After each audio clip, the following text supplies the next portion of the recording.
જે યુવા સંગઠને આ આખું આયોજન કર્યું છે અને તમે બી અહીંયા આવ્યા છો, તો એક જોરદાર તાળીઓ થઈએ તમારા માટે. સમાજના વિદ્યાર્થીઓ પરીક્ષા આપી અને પાટીદાર સમાજના વિદ્યાર્થીઓ ઓફિસર બની એવું કેમ ના કર્યું, એવું કેમ ના વિચાર? આ મારી સૌથી પહેલી વસ્તુ તમારે છે, જે લોકો અહીંયા વડીલો છે એ લોકો માટે મારી ખાસ વિનંતી છે કે આ એક સૌથી પહેલો પ્રશ્ન છે.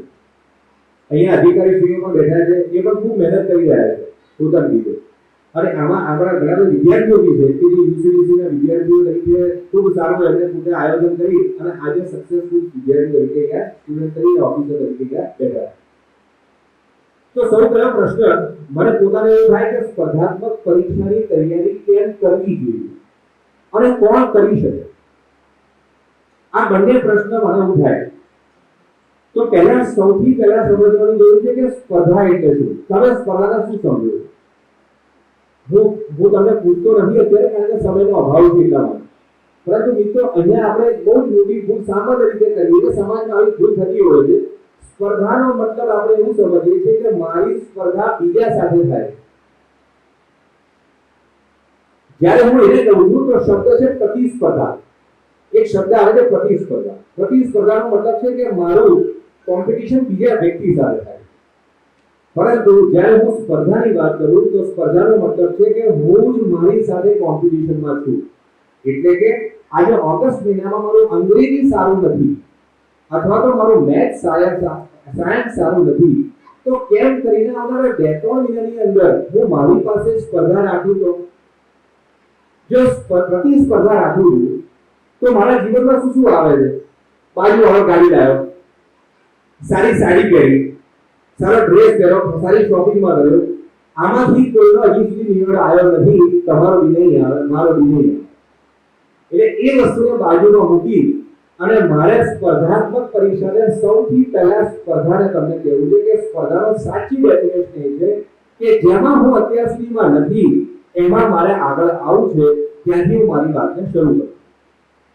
આઈ હોપ આપણે આ જર્ની શરૂ કરીએ છીએ અને શરીરની અંદર એક એક વસ્તુને જોઈશું કે યુપીએસસી, જીપીએસસી તથા બીજી જે સ્પર્ધાત્મક પરીક્ષાઓ આવે છે એ સ્પર્ધાત્મક પરીક્ષાઓમાં લિટરેચર શું હોય છે, કોણ પરીક્ષા આપી શકે? આ પરીક્ષા હું આપી શકું? મારો છોકરો આપી શકે આ પરીક્ષા? મારી વહુ આ પરીક્ષા આપી શકે? તો હા, જો તમે એક ચોક્કસ એજમાં બિલોંગ કરતા હોય તો 100% તમે આ સ્પર્ધાત્મક પરીક્ષા આપી શકો. હવે સ્પર્ધાત્મક પરીક્ષાઓમાં કઈ કઈ પરીક્ષાઓ આવે છે આપણે એના વિશે જોઈશું. અત્યાર સુધીમાં આઈએએસ ડેપ્યુટી કલેક્ટર ડીવાયએસપી ના યુસીડીસી ઉમિયા કેરિયર ડેવલપમેન્ટ કાઉન્સિલ કે જે સોલા ભાગવત વિદ્યાપીઠ શ્રી ઉમિયા માતાજી મંદિર અને સરદારગંજ દ્વારા સંચાલિત છે, હું એમાં ચીફ કોઓર્ડિનેટર છું. અત્યારે 500 થી 512 થી વધારે વિદ્યાર્થીઓ આપણે ત્યાંથી જ આઈએએસ, આઈપીએસ અથવા તો બીજી અલગ અલગ સર્વિસીસમાંથી પાસ થઈ અને સરકારમાં સેવા આપી રહ્યા છે હાલ. અને એક બહુ સરસ ઉદાહરણ તમને આપું, બહુ લેટેસ્ટ ઉદાહરણ આપું. તમે કાર્તિક જીવાણી સાહેબનું નામ સાંભળ્યું હશે. કાર્તિક જીવાણી એટલે સુરતનો જ વિદ્યાર્થી છે અને એને અત્યાર સુધી બહુ મોટી હિસ્ટ્રી છે. કદાચ તમને ખબર હોય ના બી હોય, પણ મને બહુ સરસ વાત કરું તો તમને યાદ આવી જશે કે હા આવું કંઈક અમે સાંભળ્યું, ન્યૂઝપેપરમાં સાંભળ્યું, વાત થઈ. 1960માં ગુજરાત જ્યારે અલગ પડ્યું ત્યારથી માંડીને આ દિન સુધી 1 થી 10 ની અંદર કોઈ એક સિવિલ સર્વન્ટ તરીકે જેનું સિલેક્શન થયું હોય તો એ કાર્તિક જીવાણુ છે ને ગયા વર્ષે જ એક આઈએએસ તરીકે 8મા રેન્ક ઉપર આવ્યો. તેના માટે જોરદાર તાલીઓ થઈ જાય. એ સુરતનો વતની છે, સુરતનો છે છોકરો, અને અત્યારે મસૂરી ટ્રેનિંગ સેન્ટરની અંદર હાલ ટ્રેનિંગ લઈ રહ્યો છે. અને આપણે વિચારીએ કે થોડા વખતમાં ગુજરાતમાં આવશે.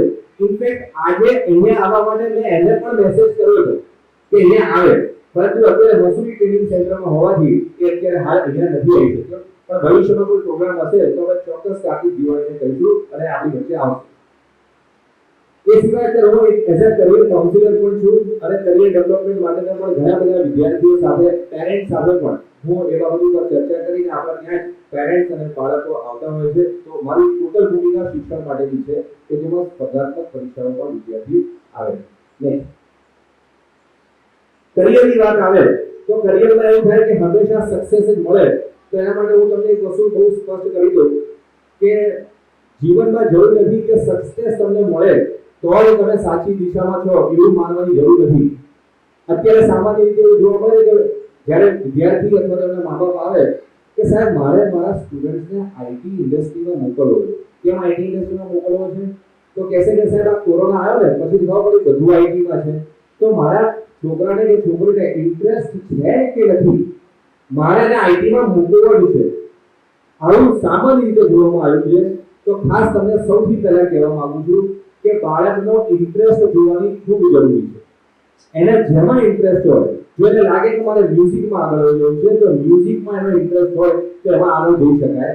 જો તમને ક્રિકેટમાં ઇન્ટરેસ્ટ હોય, જો તમને વોલીબોલમાં ઇન્ટરેસ્ટ હોય તો એમાં પણ આગળ જઈ શકાય. તો જેમાં ઇન્ટરેસ્ટ હોય એ ઇન્ટરેસ્ટ વાળી વસ્તુને આપણે 12મા ધોરણથી કે 10મા ધોરણથી આપણે એને કેળવવાની શરૂઆત કરી દઈએ તો આવનારા 10-20 વર્ષનો એક્ચ્યુઅલી ખરેખર ટ્રેન્ડ એ જોવા મળશે. આ કરિયર માટે સ્કિલ્સ કેવી જોઈએ, પેશન કેવું જોઈએ, એ પેશનને બંને વસ્તુ આપણે જોઈએ.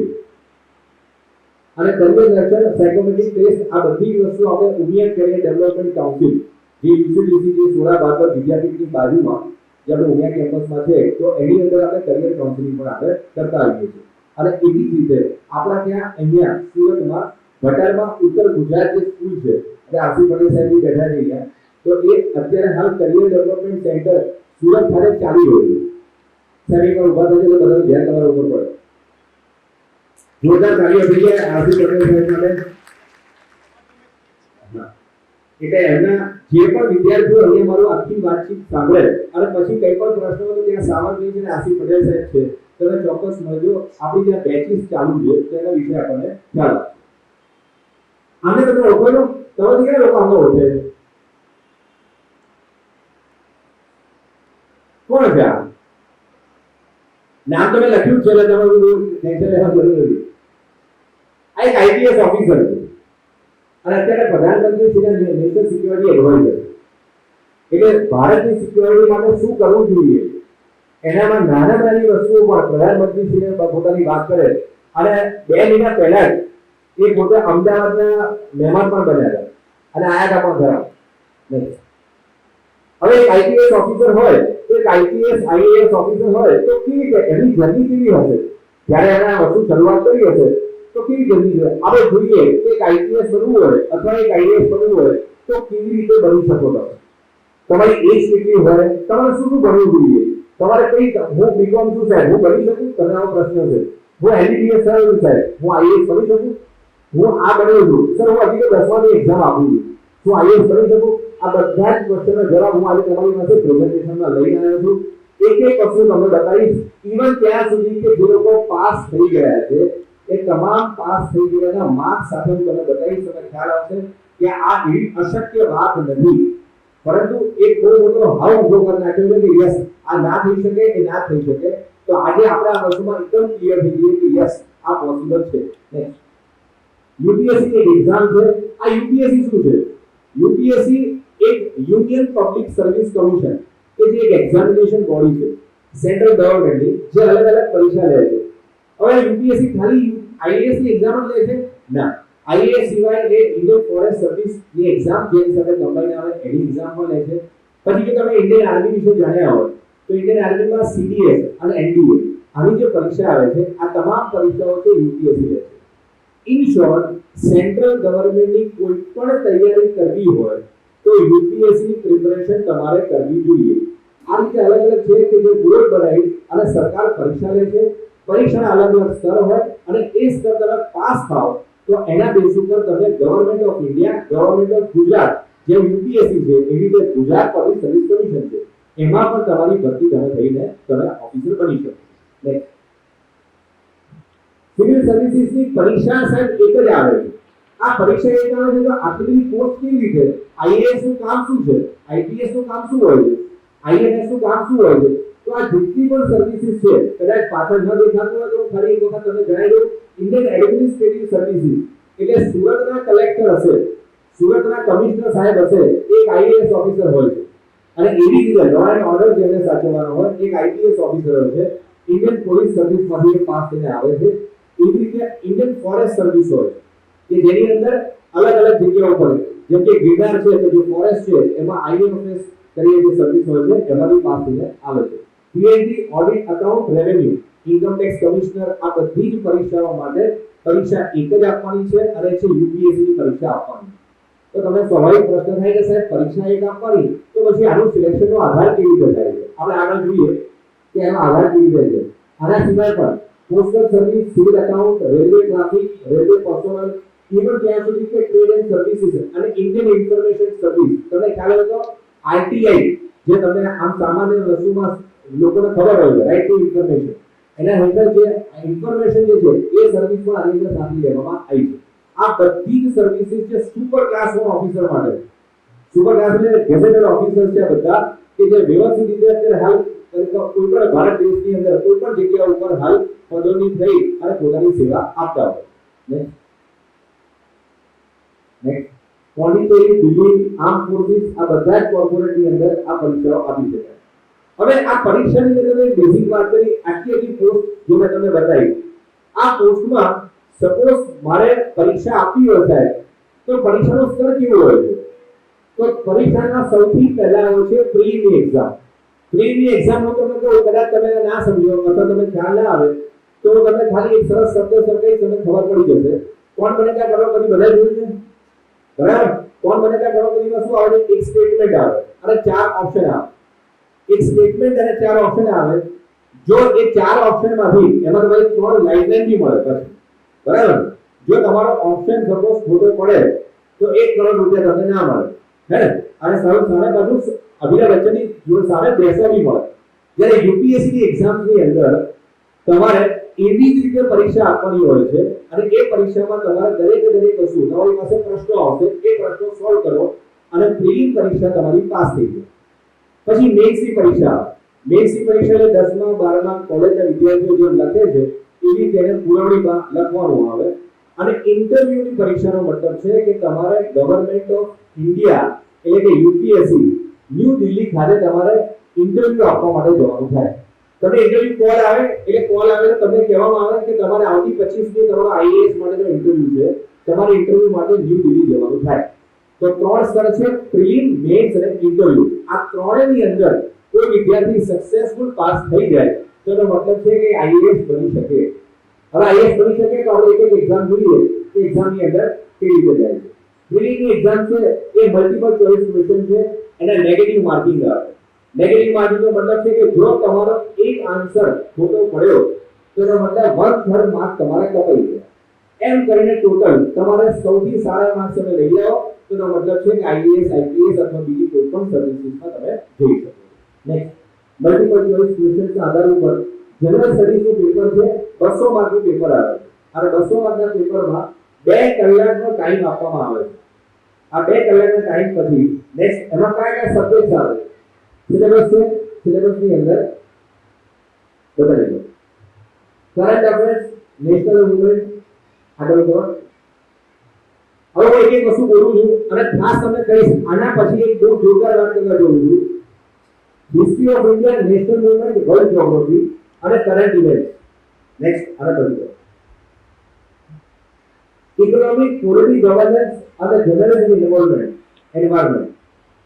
આ જેટલા સબ્જેક્ટ હું બોલ્યો ને મિત્રો, આ તમામ સબ્જેક્ટ જો તમે સેન્ટ્રલ બોર્ડમાંથી ભણ્યા હોય, સીબીએસઈ પાસ કર્યું હોય તો તમારી એનસીઈઆરટી ની બેઝિક રૂલ આવે. એનસીઈઆરટી એટલે national council of education research and training. NCERT ની 6થા ધોરણથી 10મા ધોરણની ચોપડીની આ એક્ઝામ છે. ફરી વાર કહું, 6થા ધોરણથી 10મા ધોરણની આ એક્ઝામ છે. આ સિલેબસ કમ્પ્લીટલી 6થા ધોરણથી 10મા ધોરણનો છે. તો તમને આશા થશે કે આવું હોતું હશે ખરા?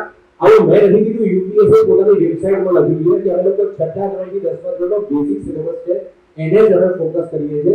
પરંતુ અમારું જે સ્તર છે એ સ્તર ખૂબ સારા લેવલનું હોય છે. તો અમારો 6થા થી 10મા ધોરણમાં અને ઇકોનોમી જેવા વિષયોની અંદર 11મા અને 12મા ધોરણના વિષયોથી વધારે અમે લોકો લેતા નથી.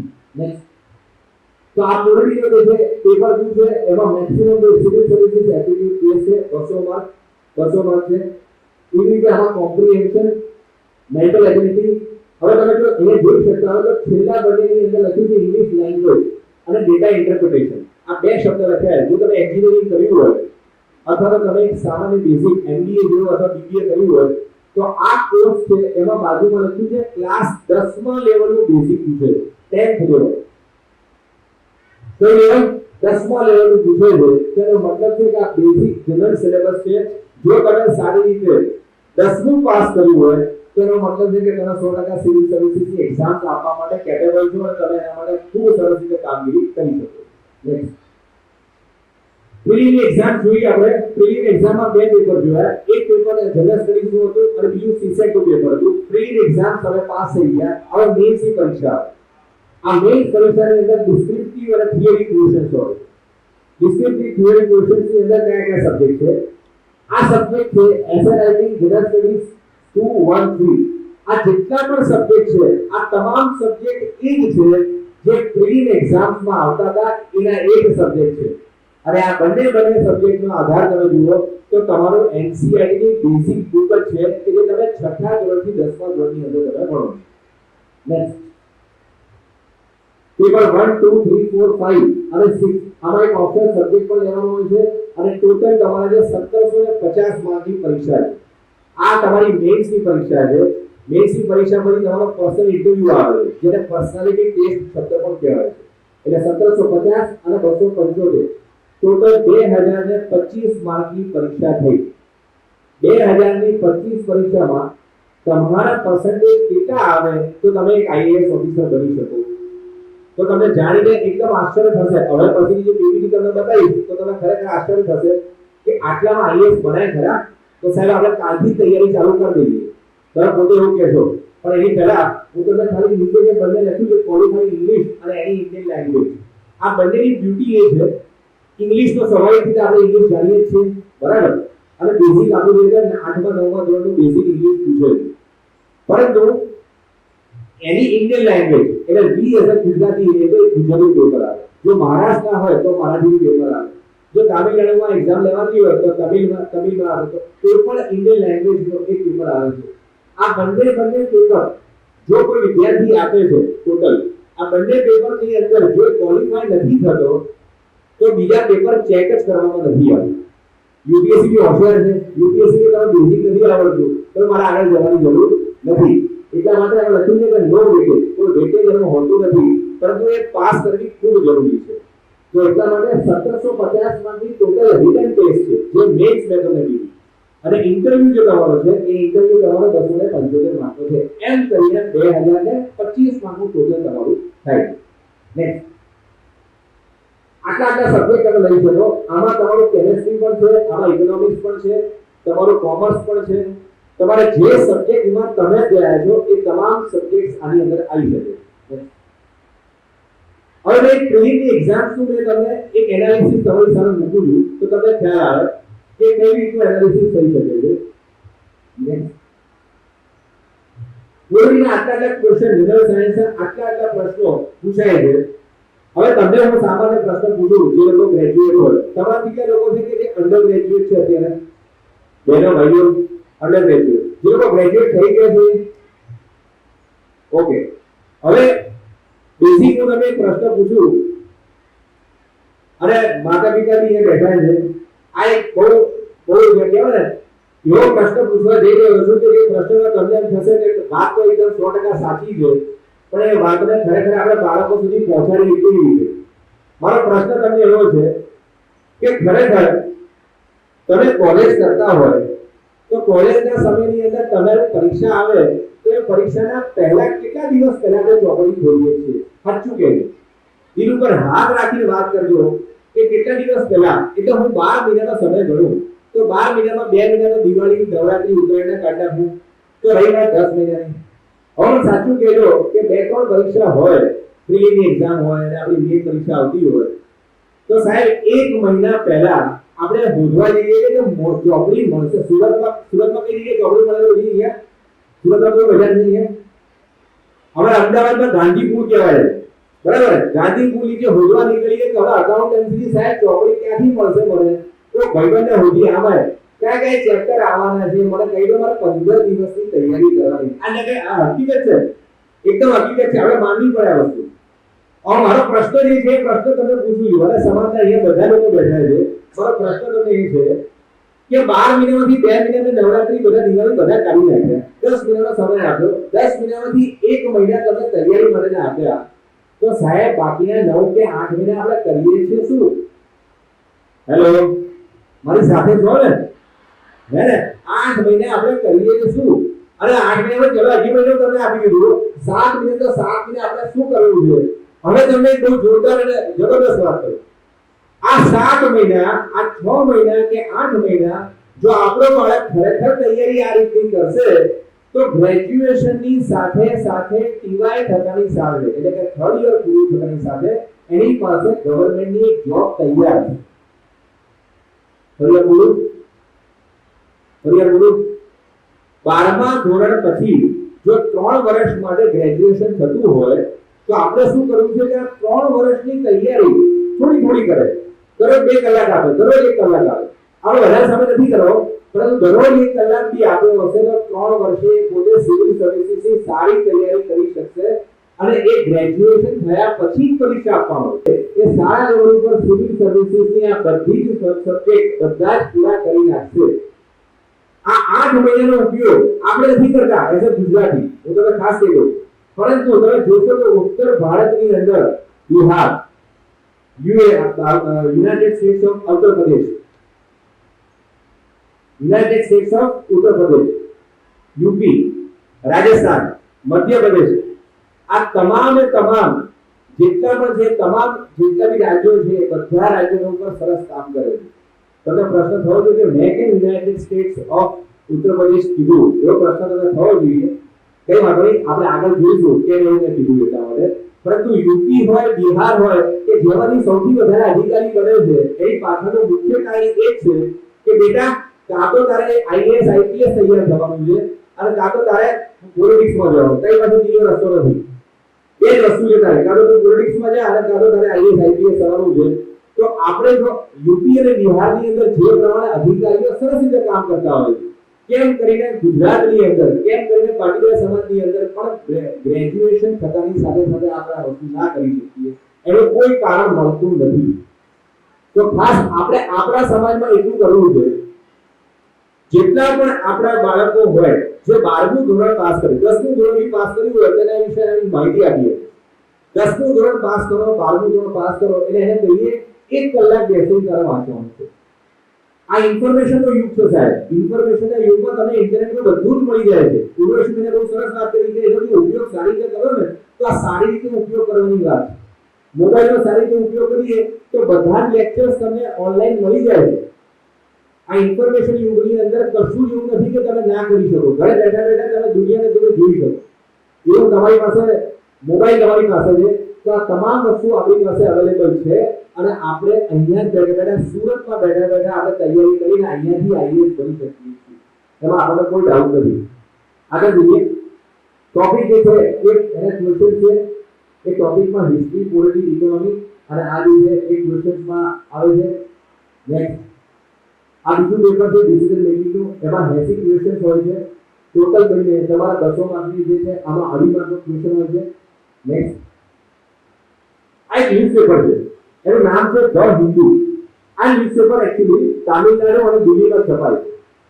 હવે તો એપ્લિકેશન મળી જાય છે, પરંતુ જે તે સમયમાં અમે તૈયારી કરતા હતા એ સમયની અંદર એક દિવસ પછી ફ્લાઇટમાં આ અમદાવાદમાં આવે. એટલે આજે તમારે વાંચવું હોય તો મારે શનિવારનું છાપું મને વાંચવા મળે. હવે તો એપ્લિકેશન અવેલેબલ છે બધાની, તે એપ્લિકેશન આજે હું જોઈ શકું. આ ન્યૂઝપેપર દરેક જેટલા બી સિવિલ સર્વિસીસની તૈયારી કરતા હોય છે એ લોકો માટે ખૂબ મહત્વનું છે. આની સિવાય ઇન્ડિયન એક્સપ્રેસ, કરંટ અફેર્સ એના વિશે બહુ જરૂરી છે. કરંટ અફેર્સનો મતલબ શું છે? કરંટ અફેર્સનો મતલબ એવો થયો કે કોઈ અભિનેતાએ કેટરીના કૈફે કોની સાથે મેરેજ કર્યા, એ કરંટ અફેર્સ છે. એ આપણા માટે કરંટ અફેર્સ નથી. આપણા માટે કરંટ અફેર્સ શું છે? આપણા માટે કરંટ અફેર્સ એ થાય પ્રધાનમંત્રી શ્રી હોમ મિનિસ્ટર સાહેબે કે કંઈ પણ જો પોલિસી મેકિંગ બાબતે કોઈ મહત્વની બાબત કરી હોય કે જે ગવર્નમેન્ટ ઓફ ઇન્ડિયા માટે હોય, એ આપણા માટે સૌથી વધારે મહત્વ થાય. ગુજરાત સરકારે કોઈ પણ બહુ મહત્વનો નિર્ણય લીધો હોય એ આપણા માટે બહુ જ મહત્વની બાબત છે. આ તમામ બાબતો છે એ આપણે એની વિશે નોંધ રાખવી પડે, કારણ કે આપણે ગવર્નમેન્ટમાં જોવું. નેક્સ્ટ આ સિવાય લિટરેચર છે, આમાં આસામીઝ છે, ઉર્દુ છે, પંજાબી છે, એ જ આપણું ગુજરાતી લિટરેચર પણ છે. ગુજરાતી લિટરેચર સાથે પણ ઘણા બધા વિદ્યાર્થીઓ છે જે પરીક્ષા આપતા હોય છે અને પરીક્ષા પાસ કરતા હોય છે. જ્યારે આમાં ઓપ્શન સબ્જેક્ટ તરીકે એક સબ્જેક્ટ સિલેક્ટ કરવાનો હોય છે. સામાન્ય રીતે લોકો એવું માનતા હોય છે કે ગુજરાતી લિટરેચર સાથે પાસ કરી નાખશો, પણ એવું માનવું નહીં. તમારા ઓપ્શનલ સબ્જેક્ટ તમારે એવા જ હોવા જોઈએ જેમાં તમારો ઇન્ટરેસ્ટ હોય, તો તમે એમાં આગળ જઈ શકો. નેક્સ્ટ, તમારી પ્રિલિમ એક્ઝામ પાસ થઈ ગઈ, તમારી મેઇન્સ એક્ઝામ પાસ થઈ ગઈ. હવે તમારું ઇન્ટરવ્યુ આવે. ઇન્ટરવ્યુ એટલે તમારે યુપીએસસી એક્ઝામ હોય તો તમારે supreme court of India any exact સામે છે. તમે આગળ જાઓ દિલ્હીમાં તો એ જગ્યા ઉપર તમારે યુપીએસસી છે, યુનિયન પબ્લિક સર્વિસ કમિશન, ત્યાં તમારે ઇન્ટરવ્યુ આપવા માટે જવું પડે.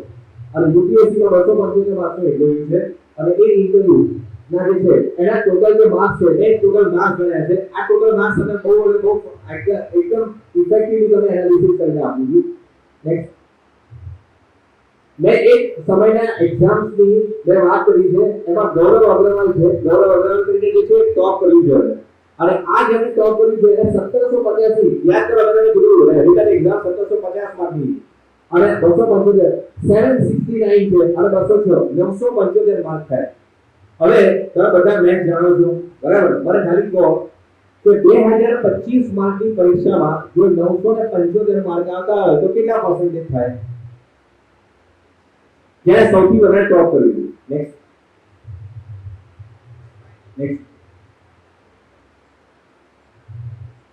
જો 975 માંથી જો મારે માર્ક આવે તો એનો 48.14% થાય. અને સૌથી 10મા રેન્ક ઉપર જે આયા છે, જેને 10th રેન્ક મળ્યો છે, એનો જો લોએસ્ટ માર્ક ગણું જોઈએ તો 30.27% થાય. હવે તમે અહીંયા જે લોકો બેઠા છે એ લોકોને એમ થશે કે સાહેબ 48% તો ઉપર લઈએ જઈએ 100%. હવે કાલ તૈયારી કરીએ ને તો 48% તો લઈએ જાય, કારણ કે હવે તો ફર્સ્ટ ક્લાસ વાળા સ્ટુડન્ટ છે, હવે તો એન્જિનિયરિંગ વાળા સ્ટુડન્ટ છે, હવે તો 100% ફર્સ્ટ ક્લાસ સાથે લઈ જઈએ. તો ખાસ તમને કહેવાનું કે તમે તૈયારી કરો ચાલો, કોઈ વાંધો નથી, પણ આ તમારા ફર્સ્ટ ક્લાસ વાળી તૈયારી નથી. કે મેં થોડી વાર પહેલા તમને કીધું કે આડે 15 દિવસની તૈયારીમાં કેવું વિચારીએ છે મારે ફર્સ્ટ ક્લાસ આવી ગયો, મારે સેકન્ડ ક્લાસ આવી ગયો, પરંતુ આ તમારે ડેડિકેટેડલી વર્ષ 2 વર્ષની કમસે કમની તૈયારી જો તમારી હોય તો જ આ ગેમની અંદર આગળ જવાય. અને આ 48% એ આપણા યુનિવર્સિટીના 60-70% ની કમ્પેરમાં નહીં આવે. એટલે મેં તમને પર્સન્ટેજ ખાસ એટલે બતાવ્યા કે પર્સન્ટેજની તમને એ વસ્તુ ખબર પડે કે 48% તો બહુ સામાન્ય છે. 48% તો આઈ જાય છે, કાલથી તૈયારી ચાલુ ન કરો, 2 દિવસ પછી પરીક્ષા લઈ લો, હું 48% તો લઈ આવું, તો આ 48% નથી. આના માટે જબરદસ્ત તૈયારી કરવી પડે, સારી તૈયારી કરી શકો તમે, એ પ્રમાણની વસ્તુ આપણે જોઈ. નેક્સ્ટ, પ્રિલિમની એક્ઝામ છે એ મે જૂનની અંદર આવતી હોય છે. મેઇન્સની એક્ઝામ સપ્ટેમ્બર ઓક્ટોબર મહિનામાં આવે છે અને તમારી ફેબ્રુઆરી મહિનામાં પર્સનલ ઇન્ટરવ્યુઝ હોય છે. આમાં કદાચ 2 મહિનાનો ફરક પડતો હશે, પણ સામાન્ય રીતે આખી સર્કલ પૂરી થતા 1 વર્ષનો ટાઈમ લે છે. એટલે કે મે ટુ મે નો સમય લે છે યુપીએસસી. અને જે પણ પરીક્ષા તમે આપો એ પરીક્ષામાં પ્રિલિમ, મેઇન્સ અને ઇન્ટરવ્યુ આ ત્રણેયમાંથી પાસ થવું. જેમ કે ચાર્ટર્ડ એકાઉન્ટન્ટમાં સપોઝ તમે તૈયારી કરી હોય તો એમાં એવું છે કે તમે એક મોડ્યુલ પાસ કર્યું પછી બીજા મોડ્યુલ હમણાં થોડા વખત પછી આપવું હોય તો તમે આપી શકો. આવી કોઈ ચેન્જીસ અહીંયા નહીં કરી શકો. પ્રિલિમ, મેઇન્સ અને ઇન્ટરવ્યુ આ ત્રણે પરીક્ષા તમારી સાથે આપવી પડે. Next, eligibility criteria. સર તૈયારી ચાલુ કરવી છે, તમે જે વાત કરી તો બહુ સરસ લાગી, પણ તૈયારી ચાલુ કરવી છે તો જો તમે 21 વર્ષથી 32 વર્ષના હોય તો આ તૈયારી તમે ચાલુ કરી શકો. અને જો જીપીએસસી ની તૈયારી કરવી હોય તો 21 વર્ષથી 35 વર્ષની એજ થયેલી હોવી જોઈએ, તો 100% તમે આ પરીક્ષા તૈયારી ચાલુ કરી શકો. નેક્સ્ટ, આ એક્ઝામ ની અંદર જો તમારે સક્સેસ મેળવી હોય તો એક ગ્રુપ સ્ટડી છે અને પ્રોપર ગાઈડન્સ તમને મળે. પ્રોપર ગાઈડન્સ એટલે જો સુરત ખાતે જોવા જઈએ તો આપણે ત્યાં જે બટા સેન્ટર ની અંદર આપણે ત્યાં એક ગાઈડન્સ ચાલુ છે. સોડા બાબતની બધી તમને કીધું છે એના બી છે. એ સિવાય બી તમે બી કોઈ જગ્યાએ જતા હોય તો પણ તમે પ્રોપર ગાઈડન્સ થી તમે 100% એક્ઝામ પાસ કરી શકો છો.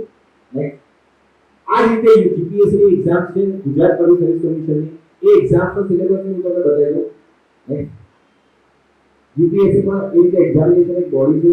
આ એક્ઝામિનેશન બોડી છે, એ એક્ઝામિનેશન ની અંદર જીએસ એટલે કે ડેપ્યુટી કલેક્ટર લેવલના વ્યક્તિઓ અહીંયાથી શરૂ થાય. ડેપ્યુટી કલેક્ટર, ડીવાયએસપી, મામલતદાર, તાલુકા ડેવલપમેન્ટ ઓફિસર, અને એ સિવાય સેક્શન ઓફિસ. આમ જોવા જઈએ તો જીપીએસસી બીજી ઘણી બધી ભરતીઓ બહાર પાડે, પરંતુ આ તમને ખાલી સામાન્ય મૌખિક બતાવવા માટે ને ખાલી જીપીએસસી માટે સિવિલ સર્વિસીસ માટે નહીં. આ રીતે એ લોકોની સામાન્ય અભ્યાસ 1 2 400 માર્કની પરીક્ષા આવે છે. જે જીપીએસસી ના વિદ્યાર્થીઓ હોય અહીંયામાં બેઠા હોય તો એ લોકો આ રીતે તૈયારી કરતા હોય છે. નેક્સ્ટ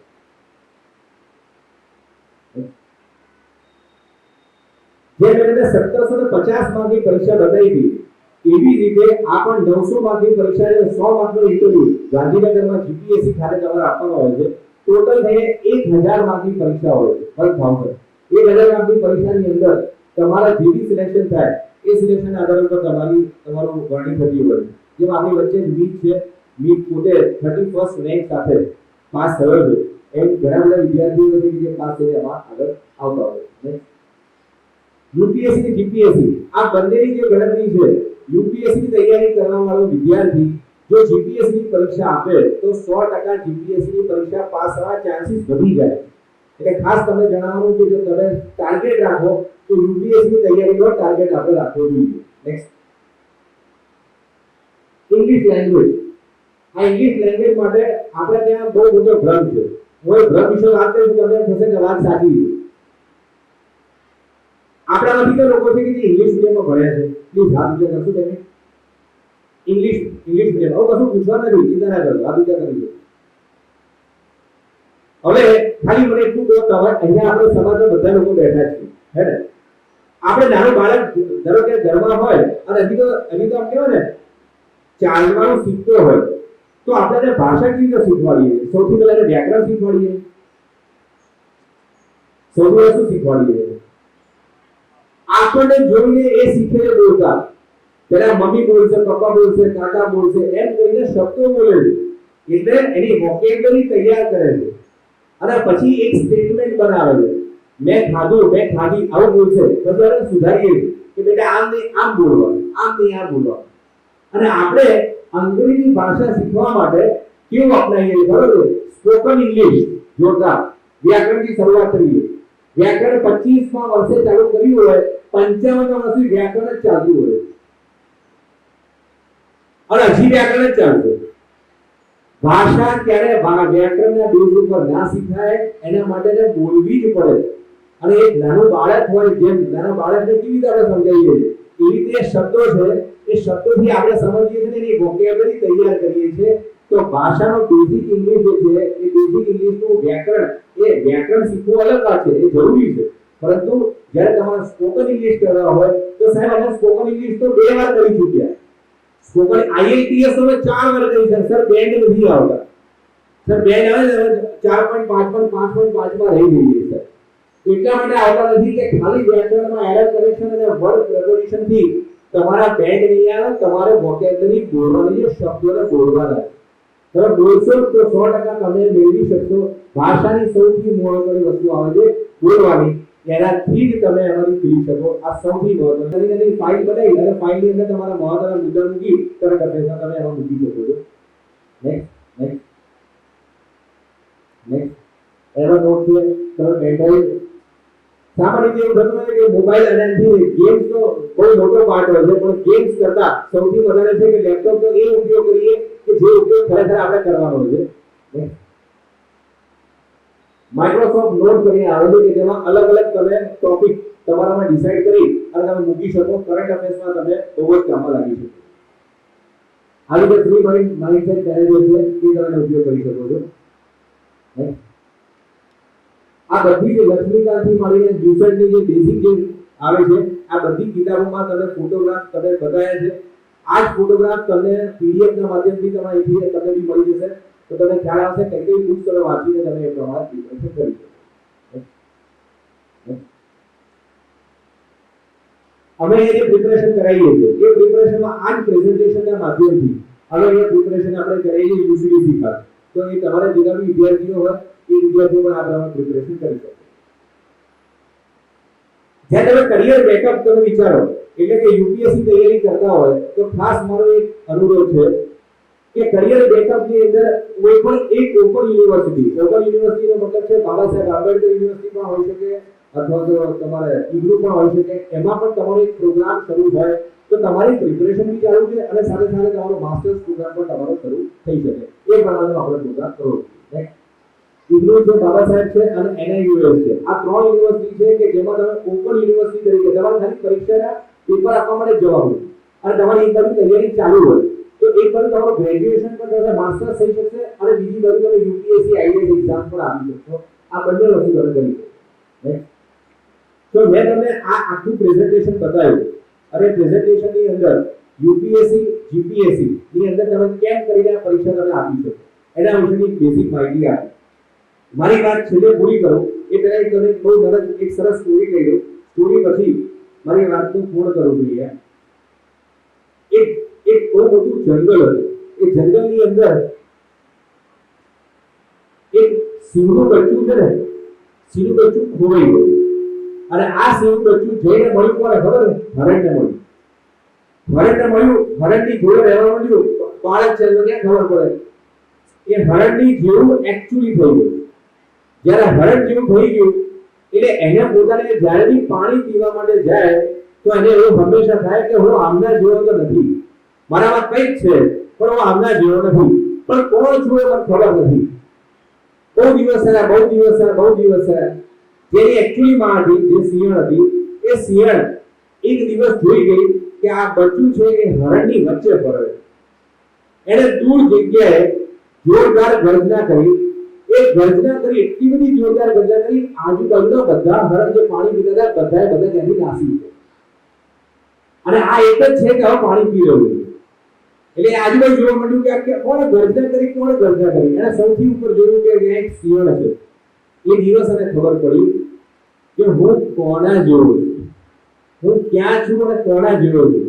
હું અત્યાર સુધી જે પ્રશ્ન કરતો હતો એ પ્રશ્નમાં આજે મને જવાબ મળ્યો કે હું આમના જેવો છું.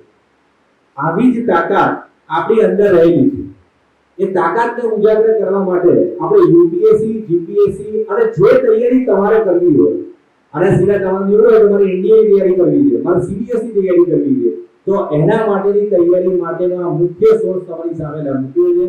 અને ખાસ કરીને તમારા યુવાન સંગઠનના તમામ લોકોને મારે ખાસ અભિનંદન આપવા છે કે એ તમામે જે સાથ સહકાર આપ્યો છે. ખાસ કરી જીગરભાઈ સાથે ધીરેશભાઈ છે, રાજુભાઈ છે, પીટુભાઈ છે અને ભાવેશભાઈ છે, વિજયભાઈ. આ લોકો માટે જોરદાર તાળીઓ થઈ જાય પરિવાર કે આપણે જે તૈયારી માટે કરવી છે એમાં અત્યારે તમે અહીંયા બેઠા છો. હું એવું તો ચોક્કસ કહી શકીશ કે હવે અહીંયા બેઠેલા એમ તો કહી શકે કે UPSC GPSC જાણીએ છીએ અને ડેપ્થમાં જાણીએ હે ને. અને એ ચારને આપણે કહીશું કે એની તૈયારી કરાય, એની તૈયારી માટે આવું આવે બહુ બેઝિક વસ્તુ. એટલે પહેલા તો એવું હતું કે સાહેબ અમને ખબર જ નહોતી. હવે એવું છે કે અમે પ્રિપરેશન કરી શકીએ છીએ અને 100% એટલી આપણે પ્રિપરેશનમાં શું જરૂર છે એના માટેનો સેન્ટર પણ આપણે ભટાર ખાતે છે. તો આ બંને વસ્તુ સરસ રીતે આપણે કામગીરી કરી શકીએ. બરાબર? તો આના માટે કઈ બી જરૂર હોય તો મારો નંબર છે, તમે અહીંયા RC પટેલ સાહેબ પણ બેઠા છે, સમાજના લોકો બી છે, તમે ચોક્કસ કોન્ટેક્ટ કરો. કઈ બી જરૂર હોય ચોક્કસ અવેલેબલ છે. Thank you so much.